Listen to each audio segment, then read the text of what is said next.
महाभारत भारत की प्राचीन काव्यों में से एक है। यह दुनिया की सबसे ऐतिहासिक लड़ाइयों में से एक मानी जाती है। महाभारत के युद्ध को धर्म युद्ध के नाम से भी जानते हैं। यह कहानी है बुराई पर अच्छाई की जीत की। इस युद्ध में बड़े बड़े महायोद्धाओं ने भाग लिया था। तो आज के वीडियो में हम लोग जानने वाले हैं महाभारत के 10 सबसे शक्तिशाली योद्धाओं को। नमस्कार, आपका स्वागत है कलयुग के रावण यूट्यूब चैनल पर। महाभारत से रिलेटेड और कहानियां जानने के लिए इस चैनल को सब्सक्राइब और वीडियो को शेयर करना ना भूलिए दोस्तों। तो आइए जानते हैं महाभारत के 10 महायोद्धाओं को। दुर्योधन 100 कौरवों में सबसे बड़े भाई थे और यह एक महान योद्धा भी कहलाते थे। गदा चलाने की काबिलियत दुर्योधन से अच्छी किसी और को नहीं आती थी और उस समय गदा चलाने में वह दुनिया के सर्वश्रेष्ठ योद्धा थे। दुर्योधन में गजब की शारीरिक क्षमता थी। कहते हैं उनके शरीर में 1000 आदमियों का बल है और ये भी कहते हैं कि छोटी मोटी शारीरिक चोटों से उन्हें कोई फर्क नहीं पड़ता था। दुर्योधन ने अपनी युद्ध की कला गुरु द्रोणाचार्य और कृपाचार्य से सीखी और इन्होंने गदा चलाना श्री कृष्ण के बड़े भाई बलराम जी से सीखा था। और दुर्योधन पूरे भारतवर्ष के सबसे क्रूर शासक थे और महाभारत का युद्ध होने के पीछे सबसे बड़ा कारण दुर्योधन ही थे। भीम 5 पांडव भाइयों में से दूसरे सबसे बड़े भाई थे। वे कुंती और वायुदेव के पुत्र थे और भीम अपने पिता की तरह ही बहुत शक्तिशाली थे। उन्हें इंद्रदेव और वायुदेव के जितना ही शक्तिशाली माना जाता था। भीम 5 पांडवों में से सबसे ज्यादा तेज और बलवान माने जाते थे और सिर्फ बल की बात की जाए तो पूरे महाभारत में भीम जितना बलशाली कोई नहीं था। और कहा जाता है कि भीम में 10,000 हाथियों के बराबर बल था। भीम ने गदा और तलवार चलाने की शिक्षा बलराम जी से ली थी। भीम काफी प्रतिष्ठित पहलवान भी रह चुके थे। उनके बल का इस बात से अंदाजा लगाया जा सकता है कि भीम बचपन में अपनी माँ की गोद से पहाड़ से गिर गए थे और उन्हें एक खरोंच भी नहीं आई थी और जिस चट्टान से वह टकराए थे वह चट्टान चूर चूर हो गई थी। अभिमन्यु महान योद्धा अर्जुन के पुत्र थे। उन्होंने युद्ध की कला अपने पिता अर्जुन और कृष्ण जी के पुत्र प्रद्युम्न से सीखी। अभिमन्यु में सीखने की काफी जबरदस्त क्षमता थी। उनकी शिक्षा उनकी मां सुभद्रा की कोख से ही शुरू हो गई थी। अर्जुन जब अभिमन्यु को माता को युद्ध की रणनीतियों के बारे में बताते थे तो अभिमन्यु ने कोख में ही युद्ध के बारे में सुन लिया था और उन्हें सीख लिया था। और इन्हीं सब बातों के बीच अभिमन्यु ने चक्रव्यूह तोड़ने का तरीका अपने पिता अर्जुन से सीख लिया था। परंतु उनकी मां के बीच में ही सो जाने से उन्होंने चक्रव्यूह भेदना तो सीख लिया था परंतु उससे निकलना नहीं सीख पाए थे। और अभिमन्यु महाभारत के वह तीसरे योद्धा थे जिन्हें चक्रव्यूह भेदना आता था। और कहा जाता है कि अभिमन्यु अपने पिता अर्जुन के जितने ही बलवान माने जाते थे और वह मात्र 16 वर्ष के थे जब महाभारत के युद्ध का हिस्सा बने थे। घटोत्कच भीम और राक्षसी हिडंबा के पुत्र थे। क्योंकि वह आधि देवता और आधि राक्षस थे तो उनमें दोनों की ही दैवीय शक्तियां थीं। वह हिडंबा के पुत्र थे तो उनमें राक्षसों की सारी शक्तियां थीं और वह एक क्षत्रिय के पुत्र थे तो उनमें क्षत्रियों का ज्ञान और बल भी मौजूद था। घटोत्कच कई दैवीय शक्तियों के मालिक थे, जैसे वह अपनी मर्जी के अनुसार अपने शरीर का आकार बदल सकते थे और इसलिए महाभारत में उनके सामने अच्छे योद्धा भी घबराते थे।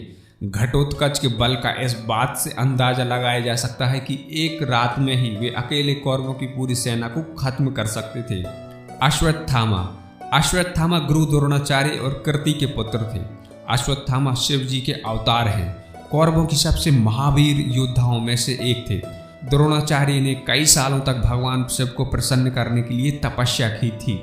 उन्होंने भगवान शिव से यह वरदान मांगा था कि उनका बेटा उन्हीं की तरह शक्तिशाली पैदा हो। भगवान शिव की वरदान की वजह से अश्वत्थामा की जन्म से ही उनके सिर के बीचों बीच एक मणि थी। इस मणि की वजह से ना तो उन्हें भूख लगती थी ना ही प्यास। साथ ही यह मणि दैत्य, दानव, शस्त्र, देवता, नाग आदि से भी निर्भय रखती थी। इस मणि के कारण ही उस पर किसी भी अस्त्र का असर नहीं हो पाता था। अश्वत्थामा को अस्त्र और शस्त्र का भी बहुत अधिक ज्ञान था। उनके पास दिव्यास्त्र, अग्नेय, वरुणास्त्र, पर्जन्यास्त्र, वायव्यास्त्र, ब्रह्मास्त्र, नारायणास्त्र, ब्रह्मशिर आदि सभी अस्त्र सिद्ध कर लिए थे। वह द्रोण, भीष्म, परशुराम की कोटि का धनुर्धर बन गया था। कृपाचार्य, अर्जुन, कर्ण भी उससे अधिक सर्वश्रेष्ठ नहीं थे। और भीम खुद कहा करता था कि अश्वत्थामा से गुस्से में लड़ना नामुमकिन है, क्योंकि वह भगवान शिव की तरह ही रुद्र रूप ले लेता था। द्रोणाचार्य अश्वत्थामा के पिता थे और वह कौरवों और पांडवों के शाही गुरु भी थे। द्रोणाचार्य ने ही अर्जुन को धनुष बाण चलाना सिखाया था और युधिष्ठिर और भीम को गदा चलाने की कला इन्होंने ही दी थी। द्रोणाचार्य परशुराम जी के शिष्य थे और अपने वचन की वजह से वह महाभारत में कौरवों की ओर से लड़े। द्रोण बहुत बड़े ज्ञानी थे और पूरे महाभारत में युद्ध में सबसे अच्छी रणनीतियां उन्होंने ही बनाई थीं। अर्जुन इंद्रदेव और कुंती के पुत्र थे। अर्जुन एक बहुत ही गजब के तीरंदाज थे। उनके गुरु थे गुरु द्रोणाचार्य, और समय के साथ उन्होंने अपने गुरु को भी पीछे छोड़ दिया था और दुनिया के सबसे महान तीरंदाज बन गए। अर्जुन को अस्त्र और शस्त्र का बहुत ही अच्छा ज्ञान था। उनके पास कई दैवीय अस्त्र शस्त्र भी थे, उसमें से ब्रह्मास्त्र भी एक है। पर महाभारत के युद्ध में कृष्ण जी के कहने पर उन्होंने एक भी अपने दैवीय अस्त्र शस्त्र का उपयोग नहीं किया था। अर्जुन ने महाभारत के युद्ध में कौरवों के कई महान योद्धाओं को मारा, जिसमें कर्ण, भीष्म पितामह भी शामिल थे। कर्ण सूर्यदेव और कुंती के पुत्र थे। कर्ण पांडवों में सबसे बड़े भाई थे, लेकिन अपने प्रिय मित्र दुर्योधन की तरफ से महाभारत के युद्ध में लड़े थे। कर्ण ने अपनी विद्या भगवान परशुराम से ली थी। वह एक खास कवच और कुंडल के साथ पैदा हुए थे। यह कवच और कुंडल उनके पिता सूर्यदेव ने उन्हें दिए थे और इन कवच कुंडल की वजह से उनके शरीर पर किसी भी अस्त्र शस्त्र का कोई भी असर नहीं पड़ता था। कर्ण ने महाभारत के युद्ध में भीष्म को यह वचन दिया था कि जब तक महाभारत के युद्ध में वह लड़ रहे हैं तब तक कर्ण कभी भी महाभारत के युद्ध में नहीं उतरेंगे, क्योंकि अगर दोनों ही एक साथ युद्ध में उतर गए तो एक ही बार में पांडवों का नाश कर देंगे। और इसी वचन की वजह से कुरुक्षेत्र में वह भीष्म पितामह की मृत्यु के बाद ही युद्ध में उतरे, क्योंकि कर्ण को सामान्य परिस्थितियों में हराना नामुमकिन था। और फिर इसमें श्री कृष्ण ने एक षड्यंत्र रचा, जिसमें उन्होंने कर्ण के कवच और कुंडल को इंद्रदेव के माध्यम से दान में मांग लिए और फिर इसके बाद ही कर्ण को हराना संभव हो पाया था। भीष्म देवी गंगा और शांतनु के पुत्र थे। भीष्म कौरवों और पांडवों के दादा थे।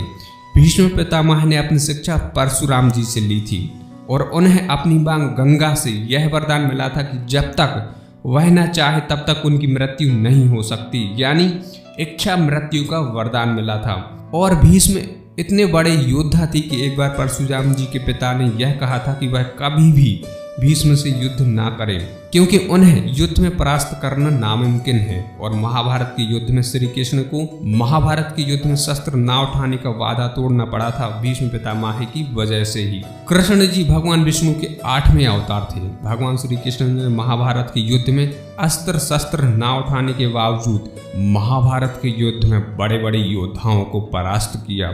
भगवान श्री कृष्ण महाभारत में सबसे शक्तिशाली, सबसे बलशाली और सबसे ज्यादा ज्ञानी थे। भगवान श्री कृष्ण ने महाभारत में अर्जुन के सारथी रहकर ही बड़े बड़े योद्धाओं को परास्त कर दिया था। तो दोस्तों, इस वीडियो में हमने जाना कि महाभारत के आखिर 10 महायोद्धा सबसे शक्तिशाली कौन थे। अगर ऐसे ही वीडियोस आपको और देखने हैं तो इस चैनल को सब्सक्राइब करना और इस वीडियो को शेयर करना ना भूलिए दोस्तों।